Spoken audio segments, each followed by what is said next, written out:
सद्गुरुदयाल के चरणों में प्रणाम करते हुए सभी साधक बंधुगण, अभी हम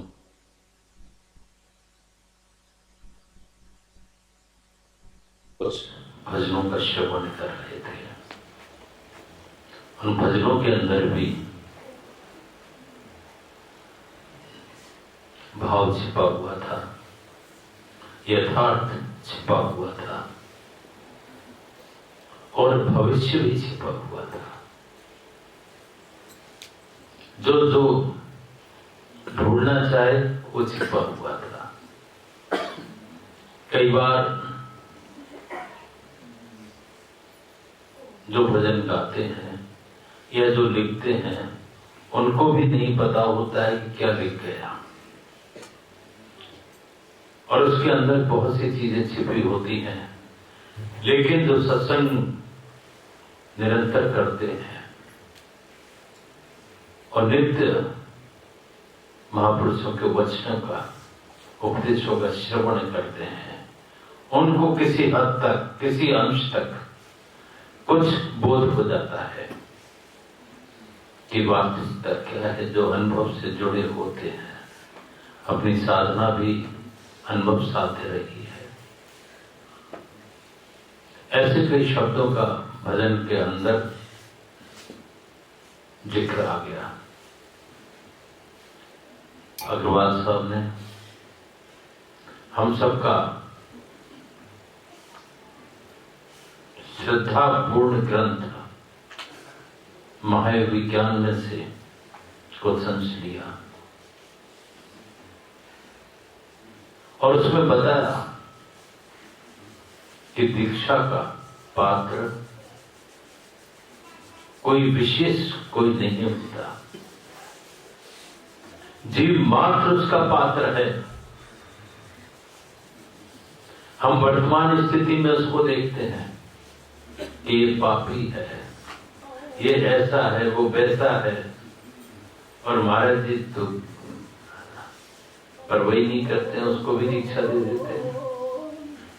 ये प्रश्न कई बार हमारे सुनने में आता है, लेकिन महाराज जी क्या कर देते हैं?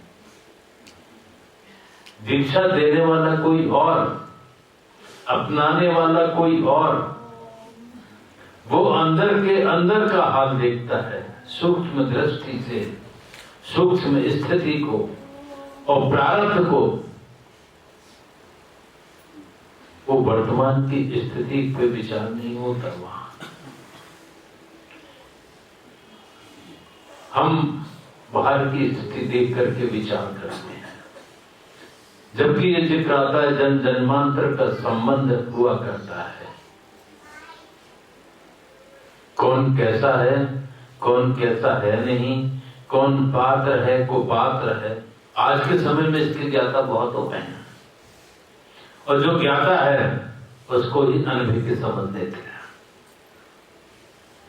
जो शक्ति का कार्य है, सद्गुरु का कार्य है, वो कैसे फैसला करती है, कैसे निर्णय करती है, किसको अपनाती है, किसको नहीं अपनाती है, क्योंकि उसे सारे काल का ज्ञान है, भूत भविष्य वर्तमान। हम तो उतना ही देख पाते हैं जो सामने दिखाई देता है। सामने दिखाई देता है तो भी हम धोखा खा जाते हैं, वो भी निश्चित नहीं होता कि ये सत्य है। कई बार जैसे कि कल एक उदाहरण दिया था रस्सी वाला, लेकिन उसको नजर आ रहा था सर्प, तो सामने देखने पर भी ऐसा भ्रम पैदा हो जाता है। जब प्रकाश दूसरे ने डाला तो लगा रही तो रस्सी है, सारा भय दूर हो गया। हम सामने दूसरों की दशा पे कमेंट्स कर देते हैं कि ऐसा वैसा है, ये ऐसा करता है, वो वैसा करता है, ऐसा। भाई हम कहाँ हैं? हम क्या करते हैं? अपने ऊपर भी तो सोचे विचार। अगर हम ही, गांधी जी का एक और वाक्य याद आ जाता है, उन्होंने कई बार कहा है शायद, दूसरों का सुधारने का, दूसरों के लिए तो सब लोग प्रयत्न करते हैं, लेकिन अपने लिए कोई नहीं करता। अगर अपने लिए शुरू कर दें तो निश्चित तौर पर स्वयं ही सुधर जाएं तो सब कुछ सुधर जाएगा। गांधी जी को भी संत नाम से संबोधित करते थे, कई लोग महात्मा नाम से संबोधित करते थे। खैर उनका त्याग भी रहा है, उनका परिश्रम भी रहा है, उनका अपनी जगह रहा है। राष्ट्र को एक स्वतंत्र दायित्व देने में उनकी बहुत बड़ी भूमिका रही है। सबका अपना अपना कार्य क्षेत्र है और सब अपने अपने कार्य कर रहे हैं। किसी के भी बारे में हमें अधिकार नहीं होता कुछ कहने का। हमें अधिकार है अपने पे, अपने को देखना, अपने को सुनना, अपने को समझना और सद्गुरु के हिदायतों पर अमल करना। वो तो सब भूल जाते हैं हम। अपना सुनाना, अपना देखना, अपना मन के अनुसार सब चलें उसका प्रयत्न करना, वो तकलीफ का कारण हो जाता है, अशांति का कारण हो जाता है, और खुद को भी अशांति रहती है उन चीजों से और दूसरों को भी अशांति पैदा होती है। ये साधन अनुभव साथ रहा है। भली बात सबको विदित है कि सहज योग, महायोग की साधना, सहज योग जो कि सहज में हमको प्राप्ति इसकी हुई है और सहज में हम कृपा के पात्र उनके बन गए। ये सही था कि पहले कोई कठिनाई से कोई चीज प्राप्त होती थी तो उसकी कदर हम समझते थे, लेकिन सहज में जब मिलता है तो उस कदर नहीं करते, ना समझ पाते हैं। सहज में अगर हीरा भी मिल जाए तो हम उसकी कोई वैल्यू नहीं समझेंगे। जैसे कि कल अग्रवाल साहब ने एक चिंतामणि वाला भी प्रसंग सुना, कभी सुना है कि हमें चिंतामणि मिल जाए, हमारी सारी चिंताओं का निराकरण हो जाएगा। और तपस्या की, भजन बंदगी की, थोड़ा समय हुआ, बैठे इतने में बच्चे बाहर कहीं खेल रहे होंगे तो कांच का अंटा जो होता है, खेलते खेलते उसके गोदी में गिरा, तो बड़ा प्रसन्न हो गया। नहीं, वास्तविकता तो क्या थी, थोड़ी सी तपस्या करने पे ही उसको वास्तविक मणि आकर के उसके गोदी में गिर गई। तो उसने सोचा कि अभी तो मैंने कुछ किया ही नहीं है, निश्चित है ये चिंतामणि नहीं है, ये केवल कांच है। और ये सोच करके उसने कदर नहीं की जो वास्तविकता में चिंतामणि थी उसकी। सहज में बिना कठोर तप किए हुए वो प्राप्त हुई, थोड़ी देर तो वो रही, उसके बाद गायब हो गई। काफी दिनों तक जब तपस्या की तो बाहर बच्चे खेल रहे थे, तो कांच का जो क्या कहते हैं उसको, गोली जो होती है ना, खेलते हैं कंचा, उछट के उसकी गोदी में गिरा। बड़ा प्रसन्न हो गया कि मुझे चिंतामणि मिल गई। जब मिली थी तब कदर की नहीं, और जब वो मिला तो सोचा कि मैंने बहुत कठिन तपस्या की है, परिश्रम किया है, तब ये हासिल हुई, यही चिंतामणि है। तो उसने जो भी कुछ था सबको तो बेचवार दिया कि मैं अपनी चिंताओं का निवारण इस मणि से करूंगा। अब वो कहे कुछ नहीं हो, किसी चिंता का निवारण नहीं हो, और दैनिक दशा में चला गया। जो था वो भी गंवा किया। प्रारब्ध के कारण, प्रारब्ध की उसकी तपस्या थी कि उसने थोड़ा सा संकल्प किया, उस भाव से बैठा, उसको चिंतामणि अवतरित हो गई, प्रकट हो गई वहां, लेकिन उसको नहीं समझा, उसकी कदर नहीं की कि मैंने तो अभी कुछ किया ही नहीं है तो मेरे को कैसे मिल सकती है, उसे विश्वास ही नहीं हुआ। तो वो कुछ समय के बाद वो गायब हो गई। जो वास्तविक चिंतामणि थी वही दशा हम सबकी है कि सहज में वो अमूल्य निधि हमको प्राप्त हुई है, उसकी हम अभी कदर नहीं कर पा रहे हैं। समय निकला चला जा रहा है, सारी अवस्थाएं निकलती जा रही हैं और फिर भी नहीं सोच पा रहे। सोचे है फिर करूंगा, अफसोस है इसी का। जगा जगाया फिर सोता है, अफसोस है इसी का। उसने जगा दिया, अनुभव करा दिया, और आज भी साधकों को कुछ न कुछ अनुभूतियां होती हैं, क्रियाएं होती हैं, लेकिन तीव्र क्रियाओं का कारण होता है कि हम निरंतर समय उसमें नहीं दे रहे हैं। जब निरंतर समय नहीं देते हैं तो हमारे जो प्रारब्ध के जो संस्कार हैं पूरी तरह क्षय नहीं हो पाते, तो वो बीच में अवरोध पैदा करते हैं। उसकी वजह से हमें तीव्र क्रियाएं होती हैं। अगर हम थोड़ा बहुत समय नित्य देते रहें तो शनि शनि हमारा प्रारब्ध क्षय हो जाएगा और हम समाधि की ओर चले जाते हैं और बैठते ही अपने आप में खो जाते हैं, लेकिन उसका हम मौका ही नहीं देते हैं। जब सत्संग हुआ या वातावरण उस तरह का निर्मित हुआ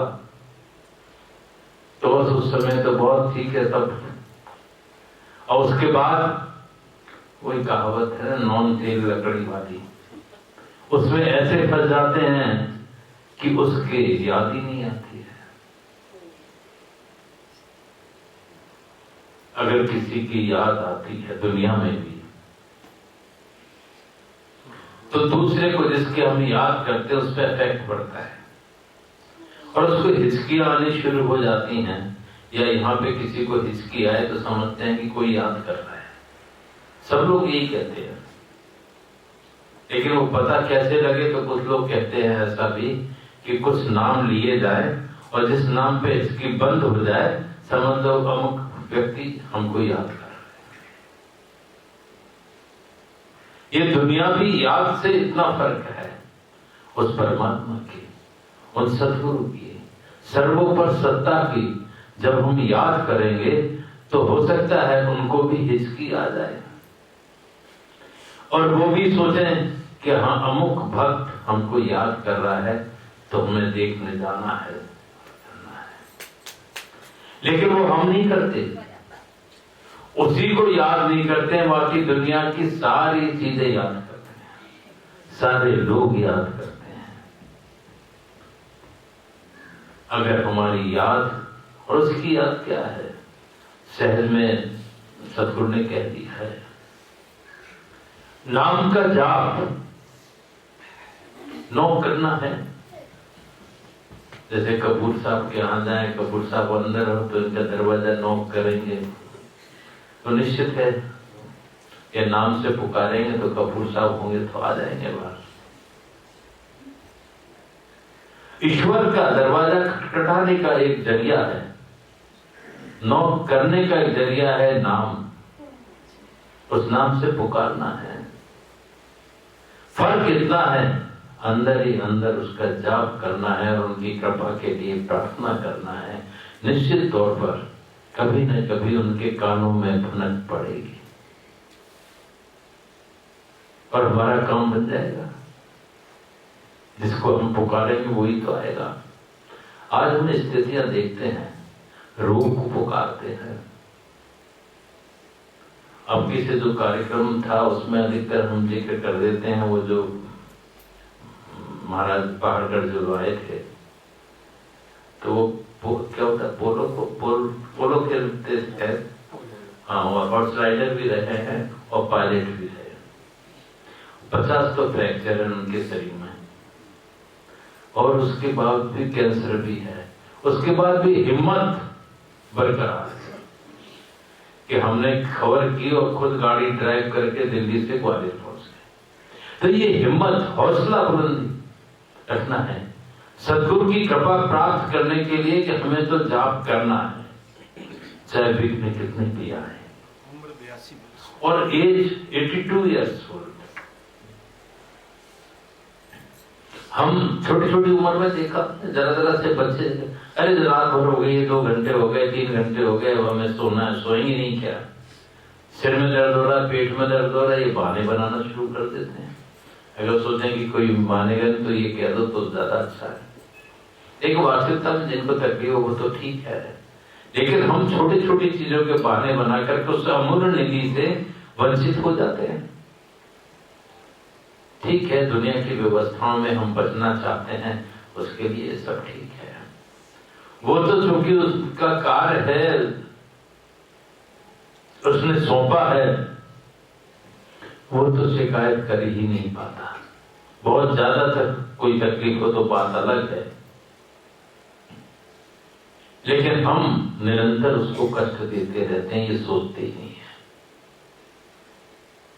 हमें चाहिए कि इस मालिक जो सारे कष्टों का निवारण करने वाली शक्ति है, सर्वोपरि शक्ति है, उसके कार्यों में हमें चैतन्य रहने की आवश्यकता है। और सद्गुरु योग से हम सबका सौभाग्य है कि ऐसे मालिक की, ऐसे सद्गुरु की कृपा हम सब पर, हम भी उसी में शामिल हैं। वही जोड़ने वाले हैं और जोड़ते हैं तो जोड़ते हैं, लेकिन हम तो जुड़े रहे तभी तो है। ये सारे कार्य दोनों साइड से चलते हैं। अनुभव कराने वाले ने अनुभव करा दिया और बता दिया कि ये रास्ता है मंजिल तक पहुंचने का, चलना तो पड़ेगा। तरीका भी बता दिया कि किस वाहन से कैसे जाओगे, लेकिन उपयोग ना करें तो ये तो हमारी नादानी है। बार बार चेताते हैं वो, बार बार समझाते हैं। ये जन्म मिला है, अमूलक है, बार बार मिलेगा कि नहीं मिलेगा इसका बोध हमें नहीं है। कब हमारा बुलाना आ जाए और सब ऐसे ही रहते, सारे कार्य यहाँ का सब कुछ पसारा वहीं के वहीं स्थिर हो जाएगा, साथ नहीं जाने वाला। ना बिल्डिंग, ना पैसा, ना शरीर। पूजा है, सम्मान है, श्रद्धा है, विश्वास है, कब तक? जब तक उसके अंदर वो चेतन तत्व मौजूद है, वो चेतना मौजूद है। हम सब कार्य करते हैं कब तक? शरीर हमारा एक्टिव है, जब तक वो चेतन तत्व हमारे अंदर मौजूद है तो हमारा शरीर कार्य कर रहा है। और वो तत्व निकला तो फिर ये लगता है कि जल्दी से इसको शमशान घाट ले जाओ। सारे अटैचमेंट्स खत्म हो जाते हैं, सारी ये सब चीजें खत्म हो जाती हैं, और सिर्फ ईंट पत्थर और क्या वो काम में आएगी? नहीं आते, किसी के नहीं आते। सोने की लंका थी जिसका जिक्र हम सुनते रहते हैं, आज पता नहीं। वो ऋषि जिन्होंने समुद्र को 3 चुल्लुओं में खाली कर दिया था, राक्षसों का वध देवता कर सके उसके लिए, आज ऐसे ऋषियों का पता नहीं। जो अवतरित हुए ब्रह्म ज्ञानी, ब्रह्मवतारी, तो सुनना सुनना रह गया है, आज की स्थिति में पता नहीं। जो प्रकृति में आया है, जो प्रकृति के अधीन है, जो इस पृथ्वी पर अवतरित हुआ है, सब उसका कर्तव्यों का पालन करते हुए अपने अपनी ड्यूटीज निभा करके सब चले जाते हैं और सारा पसारा यहाँ के यही रह जाता है। तो हम उससे अटैचमेंट ना रख के ऐसे तत्व से अटैचमेंट हमारा हो कि यहाँ से जाए भी तो हमको चैन की नींद उनके चरणों में आ जाए, उनका सानिध्य हमें मिल जाए और हमारा ठहरने का स्थान वो बन जाए। उसके लिए आंतरिक कमाई की आवश्यकता है, वो साथ जाती है। ये सारी चीजें तो यहाँ की यही हैं, मेरा तेरा इसका उसका, सारे झगड़े भी जब तक शरीर है, उसके बाद क्या होगा? तो ऐसे झगड़ों से बच करके उस मालिक के प्यारे बने, सदगुरु के प्यारे बने और उनकी कृपा के लिए जिज्ञासा और प्रार्थना करें और बख्शिश में जो नाम मिला हो उसका जाप करके वो कमाई करें जो स्थायित्व लिए हुए है, जो यहां से जाने के बाद भी उस चेतन तत्व के साथ में जाती है और उनके चरणों में वासा मिल जाता है। उसी का ऐसी कमाई की आवश्यकता है। इसका मतलब ये नहीं है कि हम सब कुछ छोड़ करके बस उसमें लग जाएं। यहाँ जो नाते, रिश्तेदार, संबंधी, ये भी सब प्रारब्ध के कारण ही जुड़ते हैं। उनके प्रति भी अपना दायित्व निभाते हुए जब हम चलते हैं, लेकिन अपने कल्याण का, अपने हित का दायित्व भी वो मुक्त होना चाहिए। क्या कर हम आए क्यों, जाएंगे कहां, इसका बोध भी वो कराते हैं सदगुरु। लेकिन जो बाहरी तौर पर दुनिया में जब हम आते हैं तो हमारे जो संबंध, पति पत्नी, भाई बहन, माता पिता, ये सब प्रारब्ध के कारण पूर्व से निर्धारित होते हैं, जिनके साथ कभी हम रहे हैं और इस जन्म में उनके साथ वो संबंध जुड़ जाते हैं। लेकिन वर्तमान में हमें नए कोई कर्म इस तरह के ना बने, उनसे हमें बचना है। नहीं तो एक राजा हो गए हैं भरत बहुत बड़े त्यागी थे, लेकिन लास्ट में उनका एक अटैचमेंट एक हिरण से हो गया था और उनको नेक्स्ट अगली जो योनि मिली वो हिरण की मिली। कारण था कि वो जंगल में थे। उसी समय शेर ने दहाड़ मारी, एक गर्भवती हिरणी नदी पे पानी पी रही थी। उस दहाड़ से घबरा करके वो वहीं गिर गई और मृत्यु को प्राप्त हो गई और बच्चा जो था वो बाहर आ गया। अब इनको दया आ गई, उस हिरण के बच्चे को ये ले आए, उसका पालन पोषण किया। इतना अटैचमेंट हो गया उससे कि उसके बिना नहीं रहते थे और लास्ट में भी उसी का ध्यान बना रहा और दुनिया से उठ गए। फिर जो योनि मिली उनको हिरण की मिली। ये एक सिस्टम है ना, लास्ट में जहां भी अटैचमेंट हो जाएगा वो योनि मिल जाती है। या तो वो इतना बड़ा ज्ञानी और उस तरह से रहे, केवल उसका बोध रहे, उसके नाम का ध्यान रहे और सुमरन कर रहा हो तो उनके चरणों में पहुंच जाता है, वैकुंठ धाम में पहुंच जाता है। एक और किस्सा ध्यान आता है, एक छोटा सा, कि एक बहुत दुराचारी और पापी था। कभी नाम भगवान का लेते ही नहीं था, लेकिन उसने जो अपने नाती या पोती था उसका नाम रख दिया था। क्या नाम रखा था? नारायण। और वो बड़े लाडले होते हैं, नाती पोती होते हैं तो बड़े लाडले हो जाते हैं। लोग कहते तो हाँ रिटायर हो गए, अब कोई ज्यादा अटैचमेंट नहीं है, फ्री हो गया, लेकिन बढ़ जाता है। हमारे भी एक सत्संगी थे, ऐसा नहीं है, तो उन्होंने कहा कि मैं तो रिटायर हो गया, बस आपकी सेवा में रहूंगा।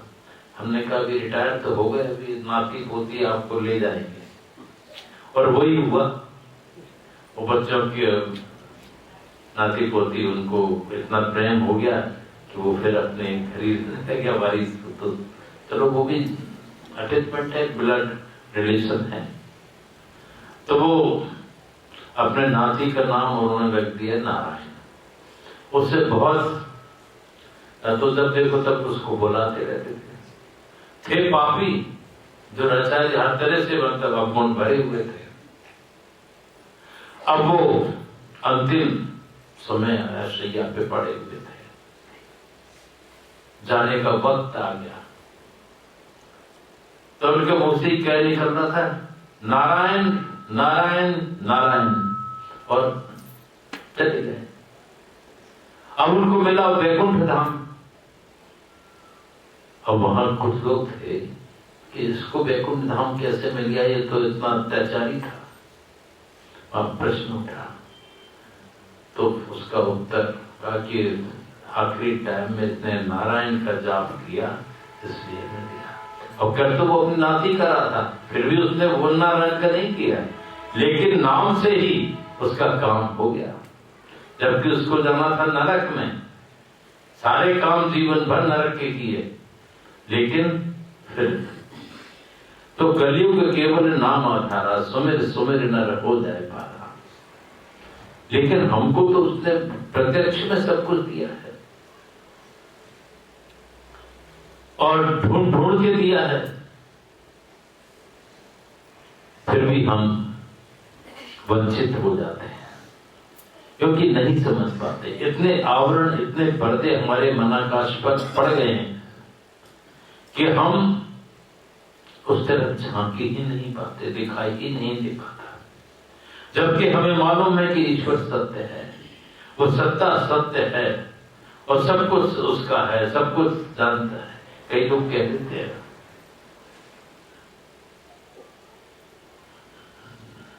मेरा मुझ पे कुछ नहीं। हमें भी कई बार कई लोग कहते हैं मेरा मुझ पे कुछ नहीं, जो कुछ है सब तो, और तेरा तो उसको सौंपते काला गलत है। वो कहना सौंपना बहुत मुश्किल है, तो सौंपने में वो लेते थोड़ी है कोई, लेकिन उस भाव को प्रगाढ़ बनाते हैं कि उससे अटैचमेंट ना हो पाए। सतगुरु या मालिक या परमात्मा धन के लोग भी नहीं होते हैं, लेकिन उस चीज से हटे ताकि उस तरफ लगे, तो उससे मन हटे और मन जाप में लगे। तो कई लोग उसका जवाब भी देते हैं, हाँ भाई तेरा तुझ पे, मेरा मुझ पे कुछ नहीं, जो कुछ है सब दो, और तेरा तुझको सौंपते का लागत है। और किसी ने उत्तर दे दिया, ऐसी कोई था, ठीक बात है, तेरा तुझ पे कुछ नहीं, ये जानत है सब कोई, पर मेरा मुझको सौंपते दिल धड़केगा तो वो वास्तविकता है। अगर हम थोड़ा बहुत कहीं करते कराते तो अहंकार उत्पन्न हो जाता है। हमारे ग्रामीण क्षेत्र में बहुत भंडारे वगैरह, ये मृत्यु भोज वगैरह बहुत होते हैं। अब तो थोड़ा सा अंकुश लग रहा है, धीरे धीरे अंकुश लिए बैठे हैं, पर अंकुश पे अंकुश नहीं है अभी। अंकुश लग रहा है पर इसमें कमी आई है। वहां तो ये चलता था जैसे किसी ने किया 20 बोरे शक्कर का भंडारा, यानी कि बहुत बड़ा हो गया 20 बोरे, किसी ने 50 का, किसी ने 100 बोरे का। तो फिर दूसरा सोचता था, अरे देखो फलाने ने 100 बोरे का गला दिया, तो मुझे 200 बोरे करना है। तो कैसे करें, फाइनेंशियली स्थिति वो होती नहीं है। फिर क्या करते हैं, जमीन बेचते हैं, कर्जा लेते हैं, लेकिन 200 बोर जरूर करना है, अपने आप को बर्बाद कर लेते। और वो थोड़ी सी देर में सब खत्म हो जाए, खा पी के सब तो अपने अपने चले जाते हैं, वो बेचारा निबटता रहता है।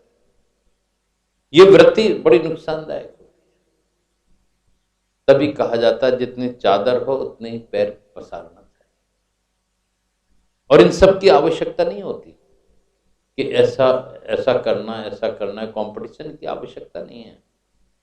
सहज में जैसा बनता है वो करना चाहिए। निश्चित तौर पर सद्गुरु की कृपा के लिए वो तो सरलता देखते हैं, सहजता देखते हैं, प्रेम देखते हैं, वास्तविकता देखते हैं। उनको मालूम है, सबके हाल से वो वाकिफ है, फिर भी कुछ नहीं कहते, क्योंकि कह दें तो हम भी नाराज हो जाए, शायद गुस्से ही आ जाए, तो अपने चुपचाप सहन करते हैं। भगवान की मूर्ति मंदिर में प्रतिष्ठित रहती है, कोई कैसा भी जाता है। यहाँ तक होता है, लखनऊ के पास एक हनुमान जी का मंदिर है, वहां से कॉलेज निकल के जाते हैं बच्चे बच्चियां, तो बाहर से वो सिक्का फेंकते हैं कि चाहे उनकी नाक पे लग रहा है, चाहे आंख पे लग रहा है, चाहे कुछ और, कहेंगे हाय हनु, और उनका नाम ही हो गया हाय हनु, हनुमान जी। बेचारे सहन कर रहे हैं, चाहे जैसी परिस्थिति है। हम तो जीते जी सहन करा देते हैं कि हम कैसे भी कुछ भी करें, आप तो सहन कर लो। ये स्थिति हो जाती है, समझ नहीं पाते। हर चीज की एक सीमा होती है, सीमा तक तो ठीक रहता है, पर इस क्षेत्र में हम सबको चेतने की जरूरत है, क्योंकि ये जो परमार्थी नाता, अध्यात्म का क्षेत्र बच्चों का खेल नहीं है। हुजूर मालिक साहब ने जैसा फरमाया, ये खेल अरे गुड़ियों का नहीं, ये खेल अरे गुड़ियों का नहीं, तलवार की धार पे चलना है। प्रेम की चाल बड़ी टेढ़ी, हंसने में पिया नहीं मिलना है। सर काट तले धर पैरों के, एक आंसू नहीं निकलना है। तब झलक दिखेगी जलवे की, मिटने पे खुदा का मिलना है। मन के इच्छाओं को हमें वहां भूल जाना पड़ता है। शक्ति सद्गुरु मन के अनुसार ना नहीं चलने देते हैं तो हमें बड़ी कठिनाई होती है। तलवार की धार जैसा चलना हो जाता है कि तलवार की धार पे चल रहे हैं कि हमारी इच्छा तो ये और ये करा रहे हैं। भूल जाता है मनुष्य कि हित किसमें है, उसको नहीं सोच के, उस कठिनाई को सोच करके आक्रोश आ जाता है, विवेक को खो देते हैं। लेकिन वो नहीं सोचते कि सतगुरु या मालिक या माता पिता या गुरु हमारा हित समझते हैं, जैसा कह रहे हैं उसमें ही हमको राजी रहने की जरूरत है।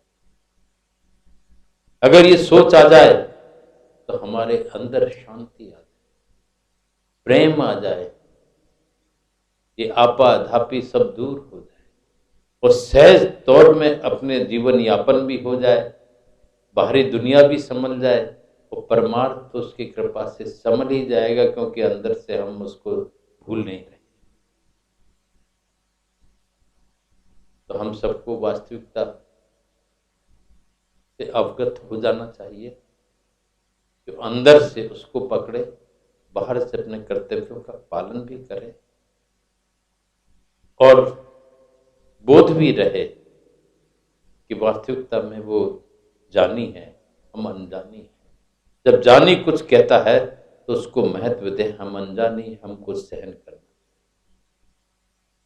धैर्य आना चाहिए, विवेक होना चाहिए कि हम कहाँ, किससे, कब, कैसे, क्या बात कर रहे हैं, क्या बोल रहे हैं, जो नहीं बोलना चाहिए उन शब्दों को हम बोलते हैं।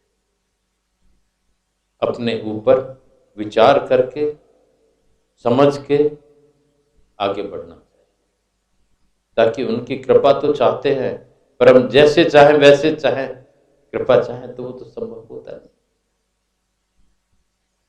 जैसे कहावत है, एक म्यान में दो तलवार नहीं, या तो मालिक को हमने समझा है या गुरु को समझा है तो उसके अनुसार चलना ही। हम उनको भी समझ रहे हैं और अपनी भी रख रहे हैं तो संभव नहीं है कि हमको कुछ मिल सके। दिखावा भले हो जाए तो हमें तो दिखावे से बचना है, उससे बच करके चलना है। और सच्चे हृदय से स्वीकारना है उस साधना को जो बख्शिश में आप सबके क्षेत्र में भी वो उनकी कृपा से, सतगुरु कृपा से जुड़ गए हैं। कैसे जुड़े, कैसे नहीं जुड़े, हमने तो सोचा भी नहीं था, पर कोई और है ना करने वाला, उसको मालूम था कहाँ कहाँ बिखराव है, उनको जोड़ना है। उसने जहाँ जहाँ बिखराव जितना था जोड़ दिया। लेकिन वो चलेंगे, समझेंगे और कदर करेंगे तो लाभान्वित अपने आप होंगे। स्पेशली कोई आवश्यकता नहीं रहती, वो अपने आप ही भावना का विषय है, स्थिरता का विषय है, सत्य का विषय है। और जब हम उसको समझेंगे और चलेंगे तो निश्चित है उसकी कृपा भी हमारे ऊपर होगी। दुनिया भी वही संभालते हैं, वो परमार्थ तो संभल ही जाएगा जब हम उनके आज्ञा अनुसार चलना शुरू करें। सारी चीजें यहीं रहना ये सबको बोध है, पर जो यहाँ नहीं रहना, जो वहां है, उसकी कमाई भी कर लेना चाहिए। और इस शरीर में ही होता है, देवता भी इसके लिए तरसते रहते हैं। मोक्ष कहीं मिला है तो इस नर देही में ही मिला है, नहीं तो स्वर्ग से भोग करके फिर भी वहीं आ जाते। हुजूर मालिक साहब कहा करते थे कि खुदा का घर कितनी दूर। किसी ने किसी से पूछा था कि खुदा का घर कितनी दूर है, तो बताया, उत्तर दिया, खुदा का घर सिर्फ 2 कदम। आश्चर्य हुआ कि 1 कदम कि सिर्फ 2 कदम, हम तो जाने कितने कदम चलते हैं पर खुदा नहीं मिलता। खूब घंटे बजाते हैं, खूब अजान लगाते हैं और जाने क्या क्या नहीं करते, पर खुदा नहीं सुनता, ईश्वर नहीं सुनता। और 2 कदम में कैसे हो सकता है? हुजूर मालिक साहब ने कहा खुदा का घर सिर्फ 2 कदम। 1 कदम दुनिया से उठाया तो परलोक में पहुंच गए, स्वर्ग में पहुंच गए। यानी कि दुनिया की चाह नहीं रही, ऐश और असरत सब कुछ उसकी चाह नहीं रही। जब उसकी चाह नहीं रही तो उसने ऐसे व्यक्ति को, ऐसे साधक को उसने कहा ये तो बहुत अच्छा है, इसको कोई चाह नहीं है, चलो इसको स्वर्ग का आनंद। तो 1 कदम दुनिया से उठाया तो परलोक में पहुंच गया, उसने स्वर्ग का आनंद। स्वर्ग में आनंद ही आनंद है। लेकिन उस साधक को, जो असली साधक है,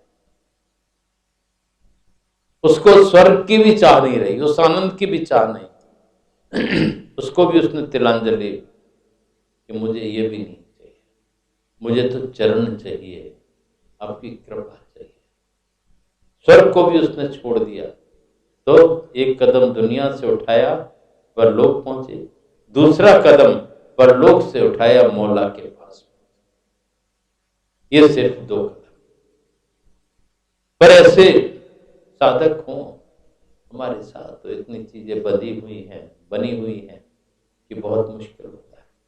लेकिन कुछ तो चलना शुरू करें ताकि वो रास्ता तय होना शुरू हो, वे नर शरीर हमें मिला, उसकी सार्थकता को। भक्ति कोई देख करके, किसी कोई भक्त है उसकी नकल उतार के नहीं करती, उसमें यथार्थ होना चाहिए, वास्तविकता होना चाहिए, अपनी दशा पे विचार करना चाहिए। उसको ऐसा हो रहा है तो हमें भी होने लगे, मन में ख्याल भी नहीं आना चाहिए। जिसको जैसा हो रहा है वो उसकी मर्जी है, जैसे जिसका प्रारब्ध है उसको वैसा हो रहा है। उसमें कोई कमेंट उस तरह का नहीं होना चाहिए, उसको ख्याल है, इसका ख्याल नहीं, उसका ख्याल है। सब चीजें इस शास्त्र में, मार्ग में बाधक होती हैं और लागू नहीं। कई बार जैसे कि कहा, देखा देखी भक्ति का कबहु न चढ़सी रंग, वक्त पड़े यो छाणसी जो कैचुड़ी भुजा। जैसे सर्प जब तक केचुली में लिपटा रहता है और उसके बाद वो उसमें से निकल जाता है। ऐसी देखा देखी भक्ति अगर करते हैं तो उतना ही रंग रहता है, उसके बाद फिर वहीं के वो भक्ति नहीं है। भक्ति है स्थायी हो रही है, एक स्थिरता, और वो हमारी पुकार और सतगुरु नाम से जब हम जुड़े रहेंगे, नौक करते रहेंगे, तो एक ना एक दिन वो जरूर कृपा करेंगे और हमको अपना लेंगे। उसकी जरूरत है, ना कि और चीजों से हमको बच करके, भलाई बुराई दोनों बंधन है, दोनों से बच करके आगे बढ़े, ताकि हमारा भी काम बने और सतगुरु की जैसी इच्छा है उनकी कृपा के हम पात्र बने, ताकि उनकी प्रसन्नता भी हमें मिल सके। ओम।